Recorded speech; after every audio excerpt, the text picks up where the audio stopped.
আমাদের সমাজে যারা জাহান্নামে যাবে টুপি থাকার পরেও, দাড়ি থাকার পরেও, জুব্বা থাকার পরেও, রুমাল থাকার পরেও, টাকনুর উপরে কাপড় পরার পরেও, নামাজ পড়ার পরেও, রোজা করার পরেও, হজ করার পরেও, যাকাত দেওয়ার পরেও ও কি আবু জেহেলের মতো লোক হবে না আবু তালেবের মতো লোক হবে? প্রত্যেকটা কথা সূত্র বুঝে বুঝে বলবেন। কার মতো? আবু তালেবের মতো। কি বলেন তো দেখি, আবু তালেবের কি অনুপস্থিত ছিল? আর ইমানটাকে আরবিতে কি বলে? লা ইলাহা ইল্লাল্লাহ। এই জিনিস অনুপস্থিত থাকার কারণে তার পরিস্থিতি কত খারাপ। ইব্রাহিম আলাইহিস সালাতু ওয়াস সালামের নাম শোনেন নাই? আবুল আম্বিয়া, সে হলো নবীদের বাপ। পৃথিবীতে যত সম্মানে মানুষ আল্লাহ পাঠিয়েছেন তার ভিতরে দুনিয়ার দ্বিতীয় সবচাইতে ভদ্র পুরুষের নাম হলো ইব্রাহিম আলাইহিস সালাম। সেই নবীকে আল্লাহ ওয়াদা করছিল, ওয়া কানা ওয়াদা রাব্বুহু হাক্কা, পৃথিবীতে আমি আল্লাহর চাইতে বড় ওয়াদা রক্ষাকারী আর কেউ নাই। বিচারের মাঠে ইব্রাহিম দাঁড়িয়ে যাবে, আল্লাহ ওই যে আমার আব্বা তো চলে যাচ্ছে জাহান্নামে, ও যে আজর, আমাদের সমাজে কিছু কীট পতঙ্গ জুকার মৌলবী আছে, ওরা বলতেছে ইব্রাহিম আলাইহিস সালামের আব্বার নাম আজর না, কয় যে আজর একটা মূর্তির নাম। তোর এই টেনশন নেওয়ার দরকার কি? আল্লাহ তো কোরআনে উল্লেখ করে বলে দিয়েছে, বুঝতেছেন? ইব্রাহিম আযর আতাত্তাখিযু আসনামান আলিহা, সরাসরি ডাইরেক্ট বলা, ইব্রাহিম আলাইহিস সালামের আব্বার নাম ছিল আজর। কি সেই আজর জাহান্নামে যাচ্ছে না কোথায় যাচ্ছে? তো ইব্রাহিম আলাইহিস সালাম বলতেছে, আল্লাহ আপনি আমাকে ওয়াদা করছিলেন বিচারের মাঠে ইব্রাহিম আলাইহিস সালাম আমি তোমাকে অপমান করব না, তা আমার চোখের সামনে আমার বাপ জাহান্নামে চলে যাচ্ছে, এর থেকে বড় অপমান আর কি হতে পারে? আপনারা বলেন তো দেখি, তার কথা কি খারাপ না ভালো? তখন মুহাম্মদ আল্লাহ রাব্বুল আলামিন বলতেছে, ঠিক আছে তাকে জান্নাতে দেওয়া হোক, নাকি বলেন? বলে নাই? আল্লাহ রাব্বুল আলামিন বলল, শোনো ইব্রাহিম, তোমার বাপের একটা জিনিস কমতি ছিল তো, তাই আর কাজ হবে না গো, মুনাজাত করলে লাভ হবে না। সেটার নাম হলো লা ইলাহা ইল্লাল্লাহ। তাওহীদের স্বীকৃতি না দিয়েই মরে গেছে, এজন্য নবী হয়ে সুপারিশ করলেও তোমার বাপের 4 পয়সার কল্যাণ আমি বিচারের মাঠে করব না। পরিস্থিতি জটিল না? নবীর ছেলে জাহান্নামে যাচ্ছে, নূহ আলাইহিস সালামের ছেলে আদম আলাইহিস সালাম, আল্লাহর পরিকল্পিত সর্বপ্রথম আবুন নাস, আবুল বাশার, মানুষের আব্বা, প্রথম নবী হলো আদমকে। যদিও পীর ফকিররা এখানে একটা নোংরা জাল হাদিস লাগিয়ে দিয়েছে, বলতেছে কুনতু নাবিয়ান আদম বাইনাল মাই ওয়াত তিন, আদম তখনও নবী হয় নাই, আদম মাটি আর কাদাই ছিল, তখন আমার নূরে মুহাম্মাদি ছিল। তখন এই সামনের লোকজন বলতেছে সুবহানাল্লাহ, অথচ কথা মিথ্যা। এই কথা বলে কে? এই কথা হবে না, কথা বলে কেন? নিষেধ করলে ওখানে একটু সাইডে লোক রাখেন তো, কথা বলেন না তো। শোনেন তো, আদম আলাইহিস সালাম হলো আল্লাহর পরিকল্পিত, আল্লাহর প্রিয় একজন নবী, অস্বীকার করবেন? আজকের দিনে আমাদের সমাজে বিশেষ করে ভারত থেকে আসা কিছু পীরের দাবি, তারা হলো নবীর বংশ। তারা কি? কথাই কয় না নবীর আওলাদ। আমি পরে বলি নবীর আওলাদ। কিসের আওলাদ? এ কথা বলে না। না কি কয়? বলে না। পোস্টারের পর লেখা 3 লাইন জোরে করে লেখা, নবীর এততম বংশধর, আওলাদে নবী, আওলাদে রাসূল, নবীর বংশ, কত কিছু তারা লেখে না? তো আমি চট্টগ্রামে একটা মাহফিল আমাকে বলতেছে, হ্যাঁ আপনি নবীর আওলাদকে মানেন না, নবীর আওলাদের বিরোধিতা করেন। আমি বললাম যে এই ভণ্ড নবীর আওলাদ হবে কেন? আপনি নিজেও তো নবীর আওলাদ, আমিও তো নবীর আওলাদ। কথা শুনে কবর পূজারীর রাগ বেড়ে গিয়ে মনে হচ্ছে আমাকে মেরে ফেলবে, কারণ ওরা মনে করছে নবীর যত বংশ সব ডেলিভারি হচ্ছে ইন্ডিয়াতে। এই ফুরফুরা যৌনপুরী আর কিছু খয়ের একটা পুরি টুরি আছে, এরা মনে হয় আস্তাগফিরুল্লাহ পড়েন না একবার। আমি বললাম যেখানে কোরআন নাজিল হইলো, যেখানে জিবরাইল ওহী নিয়ে আসলো, যেখানে সারাটা জীবন আমার নবী দাওয়াত দিল, আমার নবী যেখানে তারা ইমামতি করলো সেই জায়গায় কোনো লোক আজ পর্যন্ত বলল না যার জন্ম সৌদি আরবে যে নবীর আমি এততম বংশধর।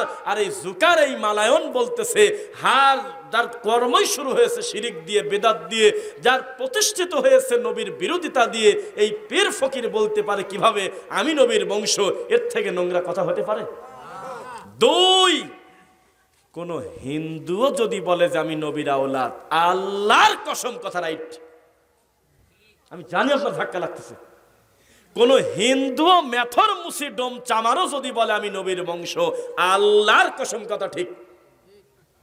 কেন?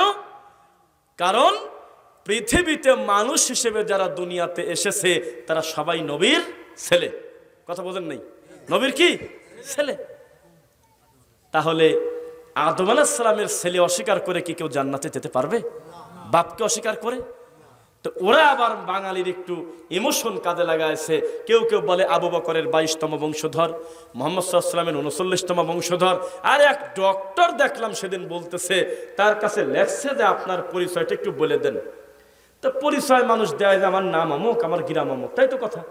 এনে জুকার করছে, গুগলে লেখলেই তো পাওয়া যায়। গুগলে তো দেওয়াই আছে আমার বাপ দাদা আমির কততম নবীর বংশ, লেখাই তো আছে। কয়েছে আল্লাহর নবীর 2টা রক্ত আমার শরীরে, কর না নাউজুবিল্লাহ।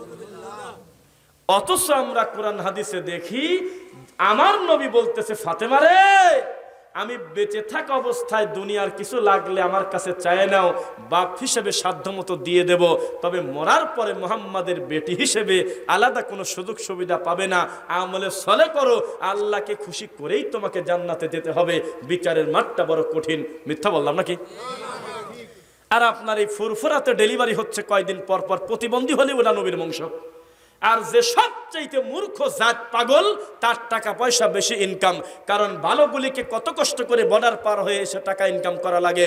আর এই পাগলটা বসে আছে, মানুষ তাকে পায়ে হেঁটে গিয়ে খানকায় টাকা দিয়ে আসতেছে। আস্তাগফিরুল্লাহ। আমার নবী বংশ রেখে যায় নাই, তিনি কোনো রক্তের বৈরাগী করার জন্য বলে নাই। তিনি বলেছে আমি রেখে গেলাম এলেমের ওয়ারিস। কিসের ওয়ারিস? এলেমের ওয়ারিস রেখে গেলাম। আমি নবী কোনো 10 বিঘা জমি রেখে যাই নাই যে আমার পরে জমিগুলো আবাদ করবে আর বলবে আমি নবীর জমি আবাদ করি, সুযোগ নাই।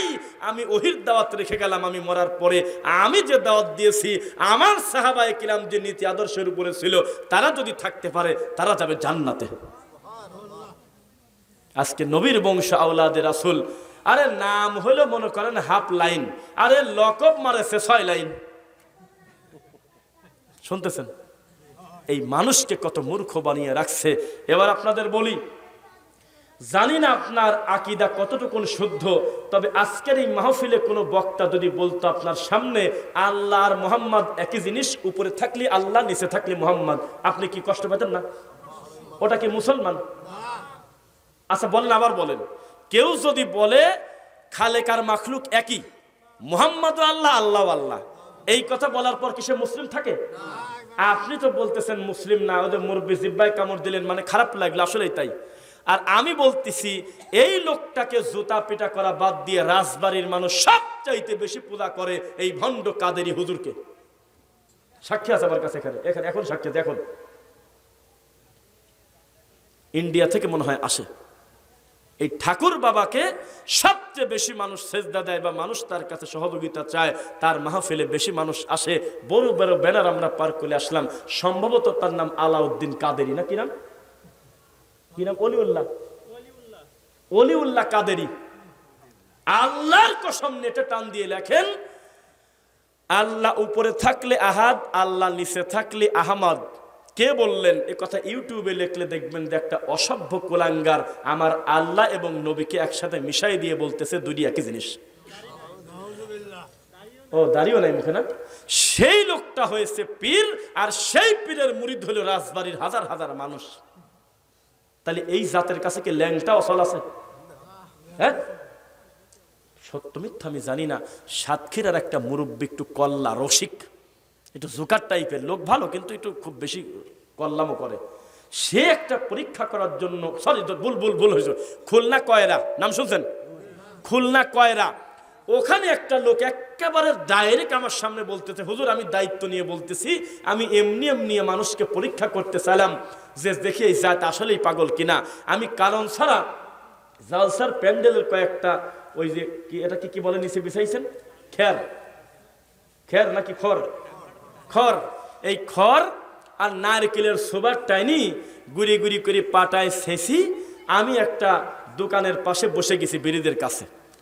বসে আমি বলতেছি, শনিবারের দিন আমি স্বপ্ন দেখেছি, এইটা যদি কেউ আসরের নামাজের পরে 3 নিঃশ্বাসে খেতে পারে সূর্যের দিক তাকায়, তার পেটের ব্যথা ভালো হবে, এটা ভালো হবে, ওটা ভালো হবে। কয় বিশ্বাস করেন হুজুর, একদিনে তাবিজ বেচছি 9,220 টাকা। অথচ উনি কথা বলতেছে 2006 সালের কথা, বহু আগের কথা। তো বললাম যে টাকা কি করলে লাগে তাই বলেন। কয় সঙ্গে সঙ্গে এই টাকা দিয়ে আমি পাবলিক পায়খানা করে দিছি, পাবলিক টয়লেট করে দিছি। তাহলে জাত পাগল হলো না?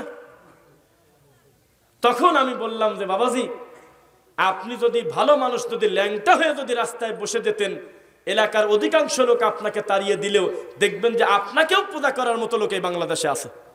কেউ কেউ বলতো খালি খালি কে ল্যাংটা হয়েছে, তাহলে কাম একটা কিছু হয়েছে। জাতি মেন্টাল, ধর্মকে বিকৃত করতেছে, কাপড় নাই, ধর্মকে বিক্রি করতেছে। আম্মা পীরও আছে এই দেশে, হ্যাঁ আছে না?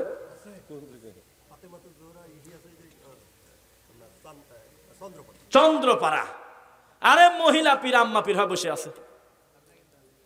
শেখ আব্দুর রাজ্জাক বিন ইউসুফ হাফিজাহুল্লাহর নাম শুনছেন? উনি হলো মেলাদিন আগে থেকে একটা কথা বলে যে 1988 সালের জরিপে আমাদের এই দেশে 2,98,000 পীর আছে। তা উনি তো পরবর্তীতে আর কোনোদিন গণে নাই, গনছে কি? বা কেউ বলেও নাই যে 3 মিনিট পর পর এক একটা পীর ডেলিভারি হচ্ছে, সিরিয়াল তো কেউ দেয়ও না। ওই 88 সাল থেকে আজ 2024 কত বছর হলো? আরে মেলা মানে এত আলসি হয়েছেন কি কামে, গুনি ফেলেন, 36 বছর। হ্যাঁ, 90 থেকে 30, ওই 2 এই 4, 36। এই 36 বছরে পীর বাড়ছে না কমছে? ওই নারী ভুড়ি খেতা বালি শিকল বদনা ডব কত লাকার দাদা শাকার দাদা পেশায় তেনা পেশায় মহিলা পর্যন্ত পীর হয়েছে। আমরা জানি না বর্তমানে 2,98,000 বেড়ে আরো কয় লাখ 98 হয়েছে, আল্লাহ ভালো জানে। বুঝতেছেন? মানুষ হতে হলে মানুষ হতে হয়। আল্লাহর কসম করে বলতেছি, কোন গরু আজ পর্যন্ত মোনাজাতে বলে নাই যে রব্বুল আলামিন আমি গাভী হিসেবে তোমার কাছে হাত তুলি আল্লাহ, অথবা আমি আমার ভাষায় বললাম আমার পেট থেকে একটু আগে যে বাছুরটা ডেলিভারি হলো তাকে তুমি পূর্ণাঙ্গ গরু হিসেবে কবুল করো, কেউ বলে না। কোন কুকুরের এই কথা বলার টাইম নাই, আমি কুকুর, আমি তোমার সৃষ্টি গো রব্বুল আলামিন, আমার পেট থেকে কেবল 4টা কুকুর জন্ম নিল, তুমি 4টার ভিতরে 4টা কুকুরকেই তুমি কুকুর হিসেবে কবুল করো, কেউ বলে না। পৃথিবীতে কোনো মহিষে কথা বলে না, শিয়ালে কথা বলে না, শূকর পর্যন্ত বলে না। একমাত্র মানুষকে আলাদা করে জন্ম নিলেই শুধু মানুষ হয় না, তাকে আলাদা করে মানুষ হতে হয়। বোঝা যাচ্ছে? এই বৃদ্ধ বয়সে 30 বছর বয়সী ছেলের জন্য কত মুরব্বী রাতে ঘুমাতে পারে না, কাঁদে, ও আল্লাহ বুদ্ধি হওয়ার পর থেকে তাহাজ্জুদ কাদা করি নাই, অথচ আমার ছেলে এমন দিছো তুমি আল্লাহ, আমার ছেলে 2 বেলা গাঁদা খায় আর 1 বেলা নামমাত্র ভাত খায়। কত মানুষ কত বিপদে আল্লাহ, একটু পর পর চেয়ারম্যানের কাছে বিচার যায়, মেয়ে ছেলে ফেলেকে ডিস্টার্ব করে, এখানে ওখানে ঝামেলা করে, আল্লাহ আমার ছেলেকে তুমি মানুষ বানাও, বলে না? একমাত্র মানুষ যে শুধু জন্ম নিলেই মানুষ হয় না, আলাদা করে তাকে মানুষ হতে হয়। এবার প্রশ্ন করে উত্তর দিবেন, একটা বাচ্চা কথা বলা শিখতে কত বছর লাগে? 3 বছর। হ্যাঁ, 2 বছর থেকে শুরু, ভালোভাবে মোটামুটি সবকিছু কথাবার্তা ধরে নিলাম 4-5 বছর, কি কথা বলতে পারে না? মাত্র 3 থেকে 5 বছর লাগে কথা শিখতে, আর কোন জায়গায় কি বলতে হবে এটা মরা পর্যন্ত শিখতে পারে না। বুঝেন না? শুধু কথা বলা 3 বছরের বাচ্চাও পারে না? পারে কি? আব্বা মা খাবো ঘুমাবো ক খ আলিফ পড়তেছে, এ বি সি পড়তেছে, কিন্তু এই ছেলেটাকে কোন জায়গায় কোন কথা বলতে হবে 60 বছর লেগে যাচ্ছে, তবুও ভালো করে শিখতে পারে নাই।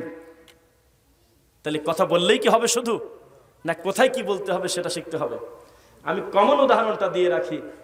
এটার নাম কি? না, এটা এটা কি? গ্লাস।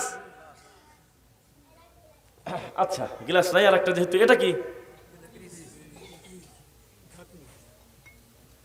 আমি একটু পানি ভরলাম, এই গ্লাসের ভিতরে আমি কিছু চিরা দেব, এই গ্লাসের ভিতরে ভিজবে না? না কেন? ভিতরে কি আছে? এইটার ভিতরে গাভীর সোনা আছে বলতেছি, আচ্ছা বাদ দেন। গাভীর সোনা আমি নিয়ে আসছি এইটার ভিতরে, মনে করেন এইটার ভিতরে গাভীর সোনা আনলাম, তার ভিতরে আমি এক মুঠ চিড়ি দিলাম, ভিজবে না? হ্যাঁ, গাভীর সোনায় ভেজে নাকি? ভিজবে। তা ভেজাটাই কি আসল কথা, না কি দিয়ে ভেজা বইটা আসল কথা? এখন ভিজলেই যদি খাওয়া লাগে, খাবেন দুটোই। তো যেই হুজুর বলতেছে আমরা অত হালাল হারাম বুঝি না, সহি হাদিস বুঝি না, অত কিছু বুঝি না, আমাদের পীরের কাছে গেলে মনটা নরম হয়, আমাদের পীরের কাছে গেলে কান্না করে মানুষ, আমাদের পীরের কাছে গেলে মানুষ জিকির করতে করতে লাভ দেয়, আমাদের পীরের কাছে গেলে মানুষের জাহান্নামের ভয় আসে, আমাদের পীরের কাছে গেলে কত খারাপ মানুষ ভালো হয়, অত হিসাব বুঝি না, আমাদের পীর হলো রাইট। অথচ শরীয়ত বলতেছে পীরের কাছে গিয়ে, খানকার কাছে গিয়ে, দরগার কাছে গিয়ে যদি কেউ সাহায্য কামনা করে, যদি কোনো কল্যাণ চাওয়া লাগে, যদি কোনো মানুষ মানুষের কাছে মুরিদ হয়, তাহলে গাভীর সোনা দিয়ে চিরা ভিজায় খালে যেমন হয় তেমন। কেন? একটা কারণ আছে। আমি যদি মসজিদ থেকে কোরআন বের করে দিয়ে ফাদাইলে আমল রেখে আল্লাহর ঘরের মেম্বারটা পূর্ণ করে রাখি, আমি ছোট পাপি না বড় পাপি? অবসর পেলে চেয়ারম্যান সাহেব সুন্নাত পড়ে কি পড়ার কথা ছিল, অথচ তার সামনে কোরআন নাই, পড়েই আছে ফাদাইলে আমল, তখন তিনি ফাদাইলে আমল বইটা একটু পড়তেছে।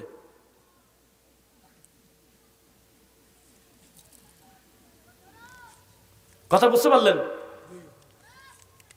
কথা খেয়াল করছেন? কি বলছি বলেন তো দেখি। কোরআন মাজিদের সবচাইতে বেশি আগে থাকার হকদার কে?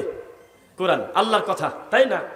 ফাইন্না খায়রুল হাদিসি কিতাবুল্লাহ ওয়া খায়রুল হুদা হুদা মুহাম্মদ সাল্লাল্লাহু আলাইহি ওয়াসাল্লাম।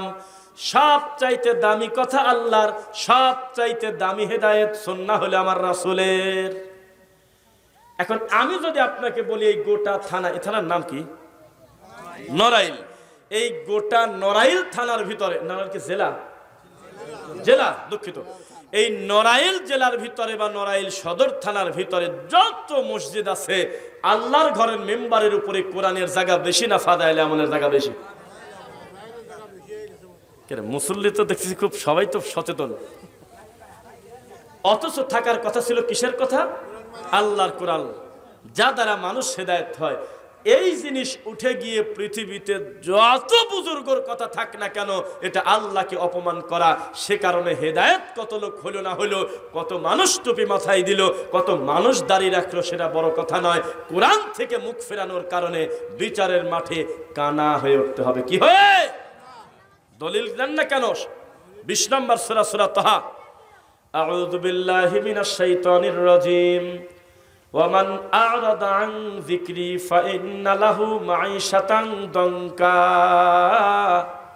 আমার কোরআন থেকে যারা মুখ ফিরিয়ে নেয়, তাদের জীবন যাত্রাকে আমি সংকীর্ণ করে দেব। বুঝতেছেন নাকি? তারপর কি আছে? ওয়া নাহশুরুহু ইয়াউমাল কিয়ামাতি আ'মা। বিচারের মাঠে তারা উঠবে অন্ধ হয়ে। কি হয়ে? ক্বালা রাব্বি লিমা হাশারতানি আ'মা ওয়া ক্বাদ কুনতু বাসীরা। আল্লাহ, দুনিয়াতে তো আমি চোকালা মানুষ ছিলাম, যেদিক তাকাতাম দেখতে পেতাম, আমি কানা কেন? কিছু দেখি না কেন? কথা বুঝতেছেন নাকি? ক্বালা কাযালিকা আতাতকা আয়াতুনা ফানাসিতাহা ওয়া কাযালিকাল ইয়াউমা তুনসা। দুনিয়াতে তুমি আমার কিতাব ভুলে গেছিলে, আজকে আমি তোমাকে ভুলে গেলাম। অথচ তাদের দুনিয়াতে চোখ ছিল। অথচ তারা দুনিয়াতে স্বাভাবিক দেখাশোনা করেছে, কিন্তু আল্লাহর সামনে দাঁড়িয়েছে কি হয়ে? অন্ধ হয়ে, কানা হয়ে, কি হয়ে? অন্ধ হয়ে। তাহলে কোরআন থেকে মুখ ফিরিয়ে নেওয়া ছোট পাপ না বড় পাপ? আমাদের এই বাংলাদেশে আল্লাহর ঘরে সালাতের পরে, আসরের পরে, জোহরের পরে, ফজরের পরে এইরকম মানুষ খুব কম পাওয়া যায় যে আপনারা সবাই একটু দাঁড়ান, আমি কোরআনের 3টা আয়াত অনুবাদ করে আপনাদেরকে শোনাবো, আপনারা আমল করবেন ইনশাআল্লাহ। এই কথা বলার লোক অবশ্যই কম, কিন্তু মানুষের তৈরি করা কিতাব, স্বপ্নে পাওয়া বই হাতে করে এই কথা বলার লোকের অভাব নাই যে নবী বলেছে তাকে সালাম দিয়েছিল, একজন হাত বার করে দিয়েছে। একক নামাজ কাজা করলে 2,88,00,000 বছর দোজখ খাটতে হয়, এই বইটা কিন্তু মানুষের সামনে পড়ে। মসজিদে সালাত আদায় করলে 25 থেকে 27 গুণ নেকি হয় জামাতে, আর টঙ্গীর ওই মাঠে পড়লে কত নেকি হয়? 49 কোটি। আচ্ছা আমি বুঝি না, আলেম ওলামা যদি ভাত খেত ঠিক মতো বা হালাল রুজি খেত, এত নোংরা কথা তো তাদের মুখ দিয়ে আসার কথা না। এত বড় একটা দৃশ্যমান কুফরি শয়তানি কথা কিভাবে আমাদের দেশের মানুষ টিকে রাখে? এই কথা যে বইতে লেখা আছে, এই বইটা ছিঁড়ে দাফন করা উচিত ছিল না? কেন? কারণ এই পৃথিবীতে 3টা মসজিদ আছে জানেন, যেই মসজিদে বাড়ি থেকে নেকির আশায় যাওয়া যায়, আর 4 নাম্বার মসজিদ আল্লাহর পৃথিবীতে নাই। 1 বাইতুল্লাহ, 2 মসজিদে নববী, 3 বাইতুল মুকাদ্দাস জেরুজালেমে। এই 3টা মসজিদের নেকির কম বেশ হয়। পৃথিবীতে 4 নাম্বার মসজিদে যদি কেউ বেশি নেকি পাওয়ার আশায় রওনা দেয়, তাহলে সে বিদাতি। শুনতেছেন? কাবা ঘরে একটা সেজদা দিলে কয় লক্ষ সেজদার নেকি? কথা কেউ কয় না। কাবা ঘরে একটা সেজদা সমান কয় লক্ষ সেজদা? 1 রাকাত সমান কয় লক্ষ রাকাত? যেখানে কোরআন নাজিল হয়েছে, যেখানে নবী ইমামতি করেছে, যেখানে না গেলে সামর্থ্যবান লোকের হজ না করলে নবীর উম্মত না, এমন জায়গা পৃথিবীর সবচাইতে দামি জায়গা, সেখানে পড়লে হয় 1 লাখ। আর টঙ্গীর হাজারি টয়লেটের পাশে ওখানে পড়লে বলে 49 কোটি। এটা কোন রকম যদি ইয়াবা না খায় কোনোদিন বলা সম্ভব? এ কি বললো মুখ দিয়ে? একটা হুজুর জুতা হাতে করে বলে না যে পিটায় ছেলে ফেলবে এই লেখককে, আমার আল্লাহর প্রতি মিথ্যারোপ করলো কেন, কোরআনের প্রতি মিথ্যারোপ করলো কেন, দিন নিয়ে আর কি ঠাট্টা করলো কেন, ধরো। কেউ বলে না, কেউ বলে না। রাগ করতেছেন মনে হয়? থাক, এখন বাপ মার ওয়াজ করি যাতে কারো গায়ে না লাগে। আর না খালি উপরের ওয়াজ করি আর মাটির নিচের ওয়াজ করি। এই মাঝখানে যা যা শয়তানি হচ্ছে ওগুলো দরকার নেই বলার। দেখেন, আমি আমার 2 চোখ দিয়ে যতগুলো পীরকে দেখার দুর্ভাগ্য হয়েছে, আমার দুর্ভাগ্য অবশ্যই, কারণ পীরের সামনে যত সময় বসে আছি, আপনি মুখ দিয়ে কি পড়েন তা জানি না, আমি বারবার দোয়া ইউনুস পড়ি, আমি লা হাওলা ওয়ালা কুওয়াতা ইল্লা বিল্লাহ পড়ি, আর ভাবি আল্লাহ না জানি কখন তোমার গজব আসে, অতি দ্রুত আমাকে এখান থেকে যাওয়ার ব্যবস্থা করো আল্লাহ। কারণ এই লোকটা মানুষ হয়ে মানুষকে মুশরিক বানাই গো আল্লাহ, তুমি তার প্রতি কত অসন্তুষ্ট। সেই যত পীরকে আমি দেখেছি, বিশ্বাস করেন অধিকাংশ পীরের লুঙ্গি প্যান্ট পায়জামা টাকনুর নিচে। মিথ্যা বললাম? তদন্ত করে দেখেন, টাকনুর নিচে। অথচ নবী বলেছে মা আসফালা মিনাল কাবাইনি মিনাল ইজারি ফাফিন্নার। কোন পুরুষ মানুষ যদি টাকনু ঢেকে লুঙ্গি প্যান্ট পায়জামা পরে, তাহলে তাকে জাহান্নামে যেতে হবে। শুনতেছেন? আল্লাহ তার সাথে কথা বলবেন না, লা ইউকাল্লিমুহুমুল্লাহু ইয়াউমাল কিয়ামা, লা ইয়ানজুরুল্লাহু ইয়াউমাল কিয়ামা। আল্লাহ বিচারের মাঠে তাকে দেখবেন না, তার সাথে কথা বলবেন না, যে টাকনু ঢেকে যে পুরুষ কাপড় পরে। শুনতেছেন? তাহলে ছোট পাপ না বড় পাপ? মুরিদের গলায় সোনার চেন, মুরিদ গলায় সোনার চেন, হাতে সোনার বালা, আঙুলে অষ্টাধাতুর আংটি, সেই মুরিদ বলতেছে আমি পীরের মুরিদ হয়েছি, পীরের মুরিদ না হলে জান্নাতে যাওয়া যাবে না। অথচ সে জানে না পুরুষের জন্য স্বর্ণ ব্যবহার করা হারাম। নবী বলেছে 2 হাত দিয়ে 2টা জিনিস ধরে, এক হাতে তার রেশমি কাপড় আর এক হাতে স্বর্ণ গোল্ড।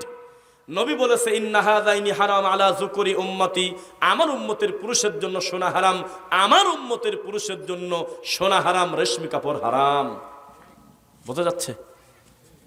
দেখেন, খুব খেয়াল করে শুনবেন, একবার যদি কোনো জিনিসের নাম হয়ে যায় সহজে কিন্তু ঢেকে না। শুনছেন, আমি একটা মাহফিলে গেছি, একটা লোক আফসোস করে আমার কাছে একটা কাগজ দিয়েছে যে আমার নাম হলো ফারুক। খারাপ নাম? খারাপ না? ফারুক নাম খারাপ? কয় আমার নাম হলো ফারুক, কিন্তু এলাকার লোক আমাকে কুত্তা ফারুক কয়। বলে যে আপনি এই ব্যাপারে কিছু বলেন। তো কোরআনে তো লেখা আছে সালিসমুল ফুসুক বাদাল ঈমান, কেউ যদি কারো নামকে বিকৃত করে তাহলে তার ঈমানই থাকে না। এটা কুফরি, এটা বিকৃত কাজ, এটা কবিরা গুনাহ, এটা পাপ, এটা কবিরা গুনাহ, কুফরি না, কবিরা গুনাহ। মনে থাকবে, এটা বলা যাবে না, যা নাম তাই বলতে হবে। তো বললাম যে কেন এই নামটা কেন বলে? তো একজন বলতেছে, হুজুর আমাদের এলাকায় কিছু মাটির গাড়ি আছে, ওই গাড়ির নাম হলো কৈত্তে গাড়ি। আপনার এলাকায় আছে কি আমি জানি না, মাটি টানে একটা গাড়ি, জানেছি এমন সব জানে। তো আমার অপরাধ, আমি ফারুক, আমার 3টা গাড়ি আছে, সেই জন্য আমাকে ডাকে হলো কৈত্তে ফারুক বলে। তাহলে জাত রোগী না? একটা মানুষকে এভাবে বিকৃত নামে ডাকা যাবে? যাবে? আস্তাগফিরুল্লাহ। কত সুন্দর নাম রাখছে, অথচ নামটা বিকৃত করে মানুষ ডাকে, অথচ মানুষ জানে না এটা কবিরা গুনাহ। 2, একবার কোন মোড়ের নাম যদি হয় কানা মোড়, বলেন এটা নজর আলার মোড়, চোখ দেখালার মোড়, কোনোদিন পরিবর্তন হবে না। একবার মোড় হলে কানার মোড়ই থাকবে। আমাদের এলাকায় নদী পার হলে একটা জায়গার নাম আছে সটকার মোড়। কি মোড়? অথচ সে কোনো রাজা বাদশা না, ও হলো পাঠার ব্যবসা করত, ওই বাঁধে থাকতো, তার নিজস্ব বাড়িঘর ছিল বলে আমাদের জানা নাই। ওই পাশে থাকার কারণে এত সুন্দর একটা মোড়ের নাম হয়ে গেছে সটকার মোড়। পরিবর্তন করতে পারবেন না। একবার যদি প্রতিষ্ঠিত হয়ে যায় সেটা কি ঢাকা যায়? কেন বললাম? তাকান আমার দিকে। একটু আগে যেই পীরের নাম বলার কারণে আপনারা জিহ্বায় কামড় দিলেন আর বললেন সি সি সি সি সি, এত বড় খারাপ কথা, আল্লাহ উপরে আবার আল্লাহ নিচে, মোহাম্মদ আর আল্লাহ একই জিনিস, এত বড় খারাপ কথা বলল। সেই পীরের মুরিদ বাড়তে বাড়তে এমন পর্যায়ে গেছে, এই যে আমার ডান পাশে সাক্ষী, তার গ্রামের অধিকাংশ লোকের দাবি কাদেরিয়া তরিকার মুরিদ যারা, তাদের কাছে মালাকুল মউত সহজে আসে না। আগে আব্দুল কাদের জিলানির কাছে কবরে দেয়া অনুমতি নেবে, তারপরে আসবে। শুনে আসলাম। 2, তাদের কোন মুরিদ মরে গেলে সাদা কাগজে বংশ পরিচয়ের পীরের নাম লিখে তারপরে বুকের উপর দাফন কাফন করে দেয়। কি ঠিক আছে? আমার যদি কথা বিশ্বাস না হয়, এই লোকটাকে ধরে রাখবেন আপনারা, যে প্রমাণ দিবি তারপর। ঠিক আছে, আমি বলতেছি। কেন আমরা স্লোগান দিচ্ছি যে আমরা সত্য বলবো, আমরা যদি মিথ্যা বলি তাহলে এটা 2 নম্বরই হয়ে গেল না? তাহলে মানুষ আজকে কোন পর্যায়ে, এটা আপনাকে বোঝাতে চাচ্ছি। আপনি যদি একটা ছোট বেদাত করেন তাহলে আপনি নিজেই একটা দল। কি? যেমন আশহাদু আন্না মুহাম্মাদার রাসূলুল্লাহ, দরুদ পড়ে না সাল্লাল্লাহু আলাইহি ওয়াসাল্লাম। এর থেকে দামি শব্দ পৃথিবীতে আছে? একটা অমুসলিম যদি ঈমান আনে তাকে এটা পড়তে হবে না? আশহাদু আল্লা ইলাহা ইল্লাল্লাহ ওয়া আন্না মুহাম্মাদার রাসূলুল্লাহ। এবার আপনাকে বলি, আপনাদের এলাকায় আছে কিনা আমি জানি না, আযান ইকামতের সময় মুয়াজ্জিন যখন বলে আশহাদু আন্না মুহাম্মাদার রাসূলুল্লাহ, তখন আমাদের কিছু মুরব্বী বাবাজিরা, বেশিরভাগ আছে অনেকেই, তারা এইভাবে আঙুলের মাথায় হাত দিয়ে এভাবে চোখ 3বার মোছে। নাই? আছে নাকি? দেখেন, প্রথম কথা, আবেগে বউকে মা বলে ফেলছে। শরীয়তে ছিল না, উনি শয়তানি করে একটা বানাইছে। আবার আমরা যখন ভুল ধরাতে গেছি যে দেখেন এভাবে তো বলা জায়েজ নাই, এভাবে তো সোমা খাওয়ার কোনো হাদিস আমার নবী থেকে পাই না। পৃথিবীর সবচাইতে নবীর ভালোবাসার মানুষের নাম হলো সাহাবায়ে কেরাম। কোনো দিন আবু বকরের জীবনীতে পাইনি আমার নবীর দরুদ পড়তে গিয়ে আবেগে 1 আঙুল সোমা খাচ্ছে, আপনি 2 আঙুল সোমা খায় চোখ মোছেন কেন? তা আমার জবাব দিচ্ছে যে 2 দিনের ছেলে বেশি বোঝো। আজকালকাল নতুন নতুন হুজুর বাড়াইছে, কত ফতুয়াতে শুনবো। এই ওয়াহাবি শুনে রাখ, এই লামাযাবি শুনে রাখ, আমার আজ 60 বছর প্লাস বয়স হয়ে গেছে, এখনো আমি চশমা ছাড়া কোরআন পড়ি, শুধুমাত্র আমার সোনার নবীর নাম শুনে সুমা খায় চোখ মোছার কারণে আমার চোখের জ্যোতি বাড়ি গেছে, চশমা লাগে না। কথা বোঝেন নাই? একটা হইলো শয়তান আর একটা হইলো খারাপ শয়তান। শুনতেছেন? একটা হলো পাগল আর একটা হলো সারা গায়ে শিকল দিয়ে থুয়ে দিয়েছে, মানে ওর পাগলামির জালে আরো ভালো মানুষ টিকতে পারে না। তখন আমি বললাম, চাচা 2টা মিনিট সময় কি হবে? মুখটা ঘুরিয়ে বলে, আচ্ছা বলো তোমার কথা কিনা শোনে। বললাম যে শোনেন, এই মুহাম্মদ সাল্লাল্লাহু আলাইহি সাল্লামকে যে বানিয়েছে তার নাম কি? কয় যে আল্লাহ। এই জায়গা আবার ঠিকই কয়। আমি বললাম যে দুনিয়ার সবচাইতে বড় তাকবীর হলো আল্লাহু আকবার, লিল্লাহি তাকবীর। আমি ধারণা করলে পাপ হবে, এমনি বলতেছি, সত্য মিথ্যা আল্লাহ ভালো জানে। আপনারা কি আমার পর রাগ করতেছেন কিনা জানি না, মানে আওয়াজ দিচ্ছেন না কেন? লিল্লাহি তাকবীর। আল্লাহ কবুল করুক, আল্লাহুম্মা আমিন। আমি বললাম আমার রব্বুল আলামিনের নাম গেল আল্লাহু আকবার 2 বার, আশহাদু আল্লা ইলাহা ইল্লাল্লাহ 3 বার, আশহাদু আন্না মুহাম্মাদার রাসূলুল্লাহ। যদিও তারা ডবল ডবল দেয়, আমি একবার একটা বলতেছি।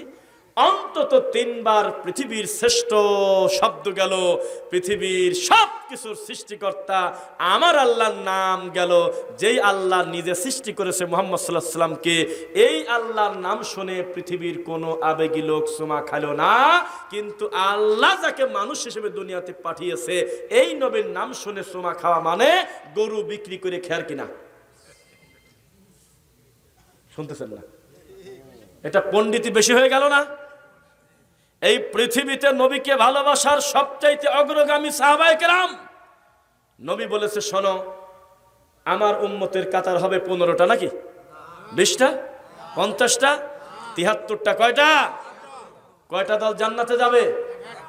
একটার বর্ণনা দিতে গিয়ে নবী শুধু নিজের কথা বলে নাই, মা আনা আলাইহি ওয়া আসহাবি, আমি এবং আমার সাহাবায়ে কেরাম যে নীতি আদর্শের উপরে আছি, এই আদর্শ যদি কেউ মেনে নেয় সে জান্নাতে যাবেই। এই সাহাবায়ে কেরাম জীবনে সুমা খায় নাই, তারপরেও তারা জান্নাতের প্রথম সিরিয়ালে থাকবে। তুমি পণ্ডিত করতে গেলে কেন? নবীর দেওয়া আমলই তো শেষ করতে পারি না, তো তোমার বানানো মিলাদ পর্ব কবে? দরুদ পরে কুল পাই না, তোর খয়রাত খাবো কবে রে? বিধবা মহিলার একটা সেলাই মেশিন কিনে দেওয়ার লোক নাই, টাকার গরম নাও তুমি। যে মহিলার স্বামী মরে গেল, মহিলা বুঝতেছে হারালোটা কি, 3টা এতিম বাচ্চা রেখে গেল, আর তুমি অসভ্য হুজুর, তুমি মৌতি খাওয়া খাবির গেলা বাড়িতে। গরু মারছে লোকটা, নিজের প্রতি জুলুম করেছে, কোনোদিন ফতোয়া দিলে না। মরা মানুষের কেন্দ্র করে যদি খাদ্য অনুষ্ঠান কেউ করে, এটা নবীর প্রতি অপবাদ দেওয়া, এটা একটা বিদআত অনুষ্ঠান, এটা একটা নোংরা কাজ, এর কারণে তার কবরে আযাব দেওয়া হয়। হুজুর বলো না, সামান্য একটু বিরানি, আরো কয়েকটা টাকা, এই নোংরামি করার কারণে এলাকা থেকে শকুন চলে গেছে, কিন্তু এই হুজুর নামক শকুন যায় নাই। মানুষ মরে গেলেই হাফিজিয়া মাদ্রাসা ছাত্র পাঠায় দিয়ে বলতেছে, একবার মুহূর্তের মধ্যে 15 মিনিটের ভিতরে এক খতম মেরে দিয়ে, 15-20 মিনিট পরে ওই বাড়িওয়ালার কোনো একটা আত্মীয় এসে ঠিক পায়ে গেছে, 12 মিনিটে কোনোদিন এক পারা পড়া যায় না। তাহলে এই ছেলে পেলে কি হিসাবে এই 7টা ছেলে এসে 1 ঘন্টার ভিতরে খতম দিল, বুঝলাম না। তখন ধরা পড়ে দেওয়ার ভয়তে একটা ছেলে বলতেছে, আমারে 20 পারা পড়ার কথা হুজুর কয়েছে। হুজুর ছেলে ফেলে নাকি 20 পারা পড়ছে, আর 10 পারা কই? কয় যে আপনাকে বলতে ভুলে গেছি, আমার আগে 10 পারা পড়া ছিল। কারণ ইসলামে এমন কুরিয়ার সার্ভিস নাই, ডেলিভারি সিস্টেম নাই যে আমি কোরআন পড়তে পারি না আর ওই পাশ থেকে আমার এক ভাই সূরা বাকারা পড়ে ডেলিভারি দিয়ে দিবে আর বলবে বাকারা তুই চলে যা, চলে গেল। এর থেকে নোংরা কথা রামায়ণেও লেখা নাই। এই হুজুর মানুষ এই ধর্মকে বিকৃত করে, অথচ কোরআন বলতেছে মান করা আল কোরআন বিল হারফি ফালাহু আশরু আমসালিহা, যে পড়ে সে নেকি পায় 10টা। কয়টা? কিন্তু ডেলিভারি দেওয়ার কোনো সিস্টেম কোনো মায়ের বেটা যদি প্রমাণ করতে পারে, আজকের এই মাহফিল আমি তওবা পড়ে তারপরে বাড়িতে যাব, আছে কেউ একটা হরফ উচ্চারণ করে ডেলিভারি দেওয়া যায় এমন কোন সিস্টেম পৃথিবীর কোনো মানুষ যদি থাকে বলো? এত টাকার গরম নিচ্ছ কেন? টাকার গরম থাকলে বিধবা মহিলাকে একটা সেলাই মেশিন কিনে দাও, এতিম ছেলেদের দায়িত্ব নিয়ে তাদের পরিবেশ করে দাও, একটা ফটোকপির মেশিন কিনে একটা বিএ পাস ছেলেকে একটা কর্মের ব্যবস্থা করে দাও, তুমি নেকি খুঁজে পাও না? তুমি নির্জনে একটা টিউবওয়েল করে দাও, তুমি একটা গাছ লাগিয়ে দাও মাঠের ভিতরে, তোমার কত ধরনের জনকল্যাণমূলক কাজ আছে, কিছুই খুঁজে পাও না। তুমি খয়রাত করো, মৌতি খানা খাও। আর বাঙালি এত লোভী, এত খাটাস, দুইটা খানা খাওয়ার জন্য উঠে পড়ে লাগে, এক বরযাত্রীর খানা, দুই মৌতি খানা। লজ্জা শরম বলতে কিচ্ছু নাই। নবী বলেছে পৃথিবীর যত বড় শোক থাক 3 দিনে কেটে যাবে। কয়দিন? আর স্বামী মরে গেলে 4 মাস 10 দিন। কয়দিন? তাহলে এই মহিলা বসতেছে কি হারালো রে? 4 মাস 10 দিন। তুই যদি মানুষের বাচ্চা হতি, মাঝে মধ্যে তোর বউকে দিয়ে উচিত ছিল, এই বেগানা মহিলাকে যেহেতু আমি দেখতে পারবো না, এই 200 টাকা নিয়ে মহিলার কাছে দিয়ে আসো তো, দাও তো। ওর স্বামী মরে গেছে মাত্র 10 দিন আগে, তুমি দাও তো, কিছু দিয়ে আসো তো, যাতে মানুষের বাড়িতে কিছু চাইতে না যায়। 20,000 টাকা দাও তো, দেও তো যদি গরু কিনে, আরে দেও তো একটা সেলাই মেশিন কিনে, ও মানুষের বাড়িতে যাতে ঘুরতে না হয়, ওর কাছে মানুষ এসে যাতে রোজগার করতে পারে, দেও তো একটা ব্যবস্থা করে দাও তো। এই 4 মাস 10 দিন আল্লাহ শোক পালন করতে বলছে ওর। এই মরা উপলক্ষে কত মানুষ তার বাড়িতে আসে, ওর চোখের পানি নাকের পানি এক হয়ে গেছে টেনশনে, এক খিচুড়ি কয়লা দিয়ে আসো তো, ওর মেহমানগুলি খায়া দেখ। এটা হলো ভালো মানুষের বাচ্চার কাম। হারে ভালো মানুষ মরে গেছে রে, কেবল হুন্ডা চালা বের হলো, কেবল গাড়ি নিয়ে বের হলো, আল্লাহর ইচ্ছা অ্যাক্সিডেন্ট হয়ে মারা গেছে। এখন এই শোক সামলাবে কিভাবে? তাড়াতাড়ি তার ছেলে পেলেকে জোর করে কিছু খাওয়াও তো, মরে যাবেনি, খাওয়াও তো, দেও তোর মাকে কিছু দাও, তোর মা উল্টে পড়ে গেল তো। 2 দিন 3 দিন প্রতিবেশী রান্না করে তার বাড়িতে নিয়ে গেলে বোঝা যেত এই নড়াইলবাসীর এই কর্মটা নবীর সুন্নাহ মোতাবেক হয়েছে। কিন্তু এমন অসভ্য, এমন পিছিয়ে, এমন খাটাস, যেই লোকটার বাড়িতে মা মরে গেল, বাপ মরে গেল, ও কি খুশি হয়েছে? অথচ ওই লোকেরই গরু মারি একেবারে জানাজা এখনো হয়ই নাই, লাশ সামনে রেখে বলে মৌতে খানা কাল জহরের পরে, মাইয়েতের বাড়িতে বাদ জহর ঘোষণা দেয় না? সি সি সি সি সি সি, আস্তাগফিরুল্লাহ আযীম। এমনও দেখেছি লাশ সামনে রেখে আগে আলোচনা হয়েছে চাল কত মন জ্বালানো যায়, লোক কত দাওয়াত দেওয়া যায়। বাজেট বেশি হওয়ার কারণে কিছু মানসিক প্রতিবন্ধী, ব্যক্তিত্বহীন কিছু জোকার এলাকার বলতেছে যে চিন্তা করে না, না যাই পড়ো না, আমরা দেখবো না, চালাও। আছে নাকি? অথচ এই লোকটার কাছে তার প্রতিবেশীর বউ অসুস্থ, হাসপাতালে থাকার কারণে বলছিল, ভাই 10,000 টাকা দাও ভাই, আমি সামনের মাসে দিয়ে দেবো, আমার বিপদ, আমার মা হাসপাতালে। ও বলছিল একটু আগে আসলে দিতাম, টাকা নাই। কত বাড়ি বাড়ি ঘরছে, কেউ টাকা দেয় না রে। অথচ তার পরের দিন ওই একই লোকের বাপ মরে যাওয়ার কারণে ওই যেই ছেলে টাকা দিল না ধার, ওই ছেলে মুহূর্তের ভিতরে করছে একটা গরুর দায়িত্ব নিলাম। আছে নাকি?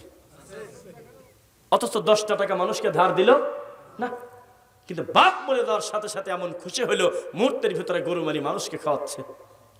আর একটা দুঃখজনক ব্যাপার, এই নোংরামি অনুষ্ঠান যার দ্বারা উদ্বোধন হচ্ছে সে হলো রামায়ণ, ঠিক কিনা? হ্যাঁ, সে হলো মন্দিরের ঠাকুর নাকি পূজারি?